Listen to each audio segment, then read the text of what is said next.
13 years in custody, Sudipta Sen, the main accused in the Saradha Ponzi chit fund scam, is set to be released on bail following an order by the Calcutta High Court.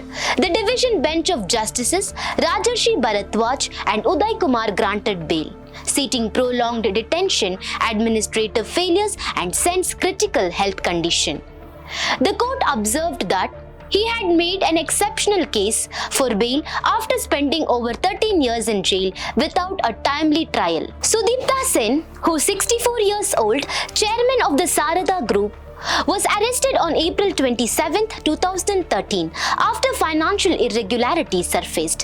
He allegedly defrauded lakhs of people through multiple Ponzi schemes.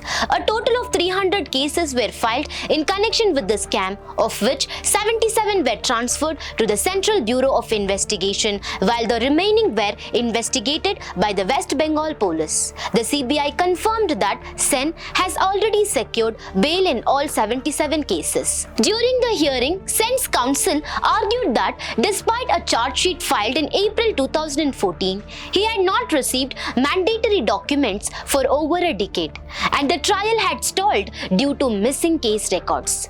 The court also noted that Sen suffers from multiple life-threatening illnesses and recently survived a brain stroke.